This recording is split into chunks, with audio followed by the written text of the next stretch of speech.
The Remote Invitational, the pinnacle of competitive Yu-Gi-Oh! On his own, reveals to his opponent that he's playing the card, but okay, now he correctly used it at the end of the chain, and he's playing super fast, but basically he played Torrential, he tributed the last card for the Gordon Lord, attacked, and this is enough for game. So although the Gustav Max wasn't the card that ended the duel, Marlen is still the convincing victor, winning 2-0 and advancing to the top 8. Little confusing, but now, as you can see, the Gustav Max hits the field, and it should be more than enough to seal the deal. Gustav Max wins one more, just like in day one. Incredibly, the duel for Maren, who will be meeting Daniel in top 4. So congratulations, and we have the winner of round 2. Good job by Daniel. Let's see if it will be enough. And here you can see why this play was so rewarding. Oh, wow. What can you say? You can see the frustration in Daniel. I mean, he did his best. He played really, really well. But what can you do? Unfortunately, Maren had the one copy of Call by the Grave next to it as well, and yeah, I think this is the only way to actually stop Daniel. Yeah, he does. So one last time, he enters the battle phase, attacks with one of his first Virtual Words. But yeah, as you can see, Maren wants to end with style. Solemn judging his own card. He reveals the third pot, which was actually there, and he picks up his card, going out with style. But congratulations to Daniel, after what was probably the longest match all weekend, almost taking up the entire 50 minutes. He is declared the winner, and he will be the first player to advance to the final.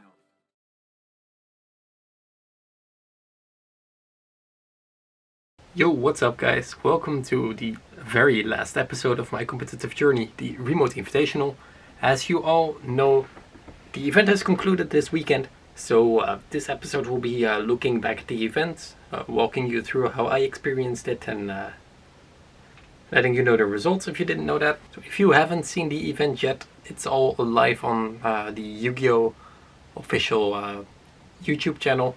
And I know that we are now in a different format with a different ban list, but 2 out of the 3 matches that I played were against decks that are still legal right now, so that might be interesting to watch. And if you want to see me in action, then go be my guest. There's additional commentary by the commentators that cannot pronounce my name right, and it's all very, very fun and games. So yeah, let me just start by walking you through the event for what I experienced. So it was quite weird because I only had to play one match on a Saturday, which was kind of awkward, because you know, I'm really used to sitting down, go ahead and play the game for the entire day, then leave and go home. But that wasn't the case. You know, it really only was one match on the Saturday. And it was one of the most important matches because I needed to get into the top 4 to get the Dual Dragon, which was kind of the goal. So Friday we learned about the pairings, and I learned I had to play against Adi, a well-known player from the Eastern Europe region. And he was playing Paleozoic, or at least that was the deck that he played to get qualified with. And knowing that, I was pretty confident that he would still be playing Paleozoic at the event. And I checked out the deck list, of course, that he played with, and I saw that he didn't have any outs for Dragoon. So I was pretty confident going into my first match. So then Saturday, actually sitting down and playing, you know, I was hanging in Discord with friends. We were cheering Danilo on for the first round that he played in. And after that I had to play myself. So that's all pretty cool, you know, you go into a call and they drag you into the room with all the judges, and you and the player get to kind of interact for a little bit. And then eventually they tell you can start now, and then the match starts and you hear nothing from the judges, no commentary, no nothing, so it's only you and your opponent, which is a really weird dynamic, but it works. So we just you know, start playing, and I win the die roll, of course, and You can all look this back for more detail, but game 1 basically I activate Red Eyes Fusion and he cannot out Red Eyes Fusion, so after a little bit back and forth he eventually succumbs to Red Eyes Dark Dragoon. Then match number 2 he starts, he only sets 3 back row. I bait out one of the back row with a Lord, then I Lightning Storm, then I proceed to just take control of the duel. And very unfortunate for Adi. Adi is a great player and he made it really far with his deck, with his strategy that he's been playing for a while. And you know, you gotta respect that pulling through with such a rogue strategy. It's just very unfortunate that he had to face against such a very bad matchup in the first round. Lucky for me, very bad for him. So that was it for day 1 already, so after that I just watched the stream a little bit with friends to see what all the other guys played. It just felt kind of weird. I've been doing remote dueling for a while now and I never really had like... If you play on like such a level and such an event, you really want there to be people around you, but of course there are no people around you, you're sitting at home. And that was quite difficult for this event for me. I noticed that in other players as well. It was really difficult to focus because you're only playing one match. You only have to like full focus one match and drop everything again. It was really hard to get into the match if you're not playing the entire day. Like what I usually have is my first round at the YCS is kind of messy and after that everything else is completely fine. But this is the first game that I'm playing, so it's just kind of weird in the mental game, like not being... Like you are playing in an event but you're not really like in the mind. And if you watch some other replays of other duelists on that day as well, you will see more misplays and more stuff where you're like, this is really weird that they're playing like that. But keep in mind, we're literally spending the entire day playing one game and then we're done. So it's like, naturally like it's like you go to work, you know, you chill for a little bit and you like work and then oh, it's 1 o'clock. You go home with your car, you start on your computer, you play one match and then you're done and then you go back to work. It's like the weirdest like in your head, and that was really, of course for entertaining purposes and for the stream it was perfect, but for the players it was really something else. So I knew my matchup for round 2, which was Zoo Eldritch versus Joshua Niedergassen, I believe that's his name. He was the first place in the German Invitational Qualifier, so quite an opponent. And in the evening I took some time to play against his deck on web testing with other friends, because I was kind of scared because I lost to Zoo Eldritch before, even though I don't think the deck is really good, but I did lose to it. Like it was always like a 50-50 win percentage, but I always... In my head it always was like I had 90% like win chance against the decks. But we played a little bit back and forth and we saw his list and we figured like, I cannot lose this. So skip forward to the next day. Danilo scrubs his top 8 match. Just win, bro. Just win. No, you got really really unlucky with some bad hands. And after that I had to play immediately versus Joshua. I win the die roll. I summon Dragoon. He tries to out it. Doesn't work. Dragoon too strong. Attack for game. Then we go into game 2. He gets a little bit more of a kickstart. And, the game goes on for a little bit more grind. Eventually I draw one card. And it's Red Eyes Fusion. And I have 0 cards in hand. And I don't really have like my Eldritch engine going. So instead of like blind fusioning, I just like try to go link summon a little bit with the Lord and the Aquero that I had, and try to get my Eldritch set up a little bit more. He had no responses to that, because his back row was like droplets and a Sanguine or a Conquistador as well. So I thought the entire time, like he has so many cards, he must have something, but all the cards didn't do anything. So yeah, I kind of kickstarted my engine and passed turn for a little bit. He still had a Lord that I couldn't out anyway. So his turn again, and he really cannot do anything because he still doesn't have resources. He didn't pick up a Zoo, which was really nice for me. I had answers like Conquistador, but... So he link summons a little bit more, and he summons, eventually he passes, and I like Aquero, a Lord or something. You can all watch it back again.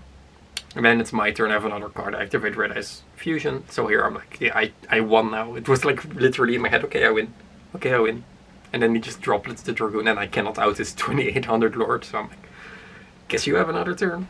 So he has another turn, he has like 0 cards. And the turn after that, like just attack for game. Got a spectacular, I speedrun both my top 16 and top 8 match. Of course no bad words to the players themselves, but like Adi's deck wasn't built to counter my deck, and my deck was kind of built to counter Joshua's deck as well. So I reset the schedule. We were kind of behind on schedule. Then I came around and we were on schedule again, since both my matches were like 20 minutes. And then I had to wait 1.5 hours more until my other match, like further being like very disconnected, hanging on Discord with friends, of course. But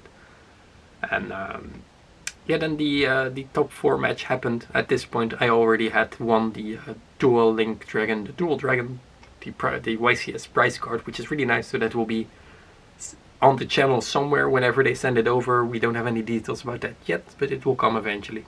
And I played against, I believe it was Daniel Hartman. I'm not sure. He played for Virtual World, and he started game 1, and he knew what I was playing, so he was going very greedy into like Beatrice sent Ashe, at Ashe back with Ptolemy Bastard. So I Red Ice Fusion, he Ashe, I Call by the Grave, which was like... So I won game 1 very sacky, but very unfortunate game 2. My opening end at the Dark Magician, I couldn't get my resources going in time, and when I needed to draw something really good, I drew Red Ice, and that was it for me game 2. Then we go into game 3, and my hand again was just like, it was okay, but his hand was better. He had Lightning Storm, then he had Duster, then he had Triple Tactic Talents for Dragoon, and that was basically game. So I lost my top 4 match, and really weird, because initially in the moment, I never really got salty about it, but it's like, if your opponent does like that, like Storm, Duster, Talents, full combo, it's like kind of, you know, it's okay to be upset about that, but I really wasn't. It's just not really like me, but okay, so I just kind of took it. I already just was happy with the prize card. I wanted to win the event, of course, but I really never got disappointed that I didn't go through. I really wanted to, of course, and it would have been nice, but like from the moment that game 3 started and I was just blown away, I already had accepted my faith, and it was just waiting until the inevitable end, I guess. And we just played it out nice, and he kind of messed up a little bit, but I never could punish him, unfortunately. So yeah, I just accepted the loss, and it was kind of, you know, it was okay. It has been a lot of fun, and that was it for me for the event. Like just exit out of the top 4. Joshua then lost in the final, or Daniel then lost into the finals to another Eldritch Dragoon deck, so apparently I did make the right meta call, but I didn't win the event. But it is interesting to see that a deck like this, that isn't hit on the ban list at all, is still winning the event. So if you haven't seen my deck list by any chance, I have a link up there that should be like pop, and then you can go to the deck profile, really interesting.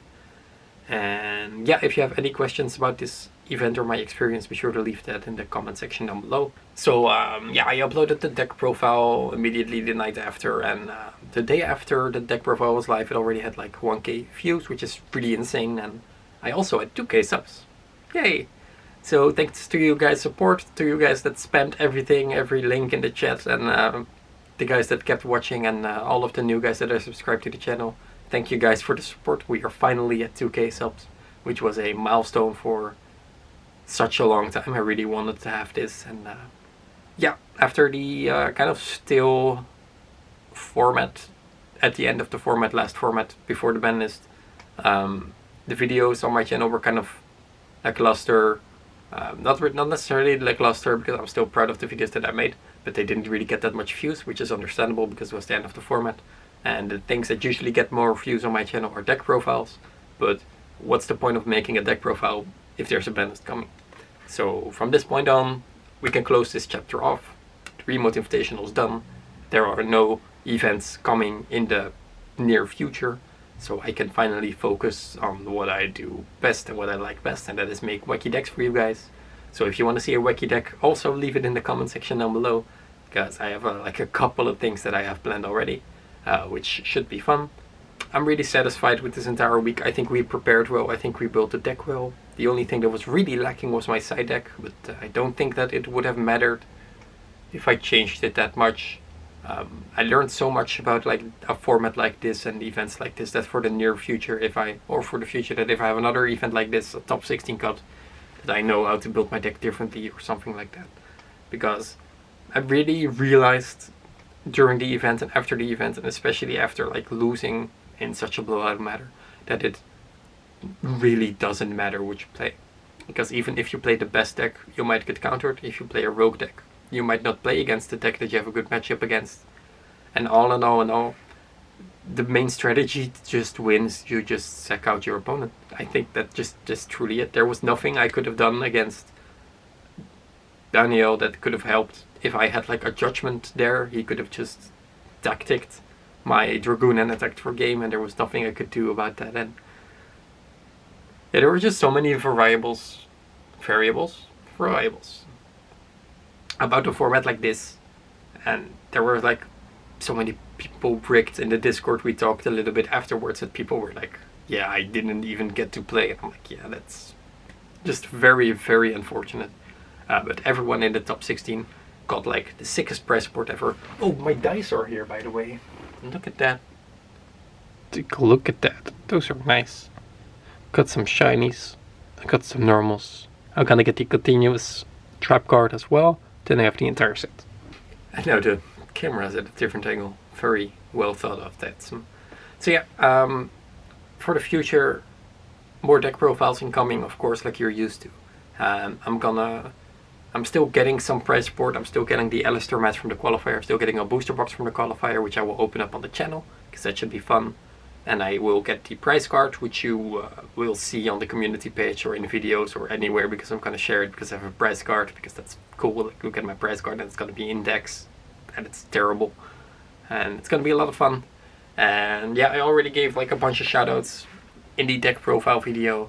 But again, I don't really have a 2K special, so I just want to thank you guys for following and enjoying this series. I know that a lot of people really, really enjoyed this, and it was a lot of fun to do. And for the near future, I will probably work on something like this again. I hope to finally prepare for a YCS in a format like this. And yeah, I'm sure there's much more to come for Yu-Gi-Oh! And for my channel. 2K, 1K was only the start. 2K, I don't even think it's something special. I think that this is something that we are going to get used to really quick. I think that we are definitely able to get to 10K relatively fast, and the sky's the limit. So I'm just gonna push this channel as much as I can, and I really hope that you stay here to enjoy the content. And thank you guys for the support.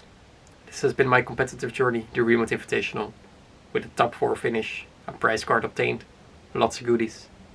I'm satisfied, I'm happy. Thank you all for your support, and I will see you guys in the next video. Bye guys.